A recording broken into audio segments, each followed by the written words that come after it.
विश्व प्रसिद्ध रथयात्रा लगी अनुष्ठित हो द्वितीय समन्वय बैठक। आईन मंत्री पृथ्वीराज हरिचंदन अध्यक्षतार पुरी टाउन हॉल रे चली मीटिंग। बैठक में रथ निर्माण, स्वास्थ्य और परिमल, विद्युत जोगाण, पानीय जल जोगाण, सुरक्षा, परिवहन व्यवस्था, रास्ताघाट निर्माण, स्वेरेज और ड्रेनेज व्यवस्था नहीं गुरुत्वपूर्ण आलोचना हेबो। एही बैठक में श्रीमंदिर मुख्य प्रशासक, जिलापाल, एसपी, अतिरिक्त डीजी और अन्य वरिष्ठ अधिकारी सामिल होइछन्ति। स्वास्थ्य और परिवार कल्याण मंत्री मुकेश महालिंग, पंचायतीराज मंत्री रवि नारायण नायक, संस्कृति मंत्री सूर्यवंशी सूरज, राज्यसभा सांसद सुभाषिष खुंटिया, पुरी सत्यवादी और पिपिली विधायक बैठक में जोग देइछन्ति। घोषयात्रा शांति श्रृंखला समापन पई आलोचना हेउछि।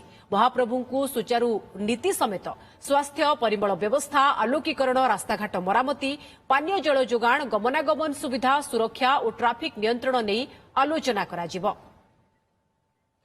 चीफ रिपोर्टर मधुसूदन मिश्र अधिक सूचना आम सहित रही। मधुसूदन, रथ को नहीं द्वितीय समन्वय बैठक एवं खास करी आजिर बैठक में को प्रसंग उपर आलोचना होछि, किभली सुरक्षित एवं श्रृंखलित रथयात्रा करा जाई परिबो, फोकस कौन रही?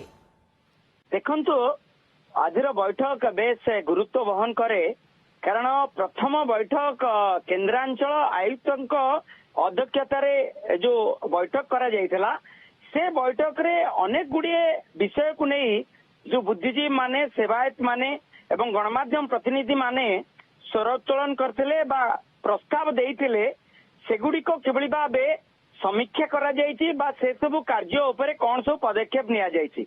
बैठक रे प्रारंभ रे आईन मंत्री संकर वक्तव्य देइथिले एवं सबु विभागीय अधिकारी मानक निर्देश देइथिले जे केन्द्रांचल आयुक्त जो बैठक रे जो निष्पत्ति गुड़िक निया जाइतला ताहा केते दूर कार्यक्षम होईछि। एवं ए बैठक रो प्रथमे श्रीमंदिर मुख्य प्रशासक डॉक्टर अरविंद पाड़ी रथ निर्माण, रथ कना जोगाण, रथ दौड़ी जोगाण, किभली भाबे नीति संपादन करा जाइछि स्नान यात्रार एवं रथ यात्रार एवं रथ टणा जेमती गत थर जदि बा सहल सहल नीति संपन्न होइतिला, केउटी ना केउटी रथ टणा आरंभ होई पारि नथिला, संध्या होई जाइतिला एवं तालध्वजंग रथ जाई किछि बाट परे मोड़ नेइतिला, जहा फଳରେ तालध्वज रथ आगु को गड़ी पारि नथिला। देवी सुभद्रांक रथ सेठी माने रहीगला, ठीक तालध्वज रथर पछ भागरे जगन्नाथंक रथ किछि बाट गड़ा जाइतिला। तेणु एथर केमिति नीतिकांति की शृंखलित करा जाई पारिबो, सेतिपाई श्रीमंदिर वरिष्ठ सेवक माने मध्य प्रतिश्रुति देले आजिर बैठक रे जे नीतिकांति को त्वरान्वित करा जिवो, समन्वय रखा जिवो एवं यात्रा को किभली भाबे शृंखलित करा जिवो, सेवक माने पूरापूरी प्रतिश्रुतिबद्ध। मधुसूदन, आमे पूर्व वर्ष गुड़िक देखा खास करी जो जो क्षेत्र में विशृंखला देखा मिले, से अणसेवायत कथा कहतु, रथ उपरे चढ़ेबा दर्शन करार कथा कहतु, शरधाबाली श्रृंखलित दर्शन कथा कहतु, ये सबू जहाँ जहाँ त्रुटि आम पूर्व वर्ष गुड़िक देखी नजर रखी एथर कौन विशेष पदक्षेप नि बैठक में फोकस अच्छी ना?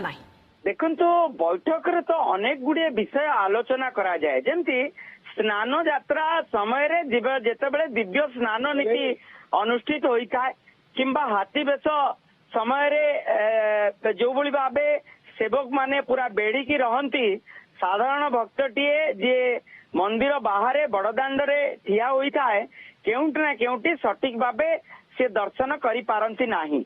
जदि बा प्रतिश्रुति मिली थाए सेवक मानक तरफरु, किंतु जो माने एटी प्रतिश्रुति देई थांती सेवक प्रतिनिधि माने एवं आहुरी अनेक सेवक रहिचंती, सेमाने तांको प्रतिश्रुति को अवज्ञा करंती बा मानंती नाही बा सिए तांको अनुसार कार्य करंती।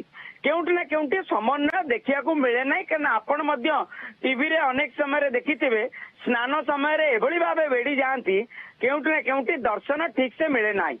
एवं अनेक समय रे रथ गड़ीबा जेतेबेले हुए अण सेवक मानकु मध्य सेवक माने चढ़ई देई थांती, सेमानकु माने सेवक बेश रे चढ़ांती, लुगा पिंधेई दियंती, पाट पिंधेई किरी चढ़ई दियंती, केही ता उपरे कोनोसी कार्यानुष्ठान निया जाए नाही। श्रीमंदिर मुख्य प्रशासक कहती जे आमे कार्यानुष्ठान नबु, किंतु केउटी ना केउटी कार्यानुष्ठान सठिक भावे हुए नाही। तेणु केउटी ना केउटी एभली प्रतिबंधक सेवक मानक तरफरु आसे। ଏବଂ ସ୍ୱାସ୍ଥ୍ୟ ବିଭାଗ କଥା ଯଦି କହିବା ଆପଣ ଦେଖିବେ कार्डियोलॉजी डिपार्टमेंट रे कौन डॉक्टर नांती, न्यूरोलॉजी डिपार्टमेंट रे डॉक्टर नांती, ट्रॉमा केयर रे मध्य सठिक भाव डॉक्टर नांती। कारण गतकाली गोटे दुर्घटना घटिला पुरीर बालीगुआली रे जड़े व्यक्ति मृत्यु है आउ जड़े व्यक्ति गुरुतर आहत हेले। ट्रॉमा केयर प्रॉपरली ट्रीटमेंट कला नहीं, बाध्य ही कटक स्थानांतरित करागला। केउटी ना केउटी कुआ जाउची स्वास्थ्य विभाग तरफ 10टा आईसीयू बेड करा जाइछि, 10टा ट्रॉमा केयर बेड करा जाइछि एवं बर्न यूनिट 10टा बेड सुरक्षा श्रृंखलाठू नहीं जेमती आपण कहउछंती स्वास्थ्य परिमल ये सब पर गुरुत्व रही आज मीटिंग रे। बहुत बहुत धन्यवाद मधुसूदन आपन समस्त सूचना पाई।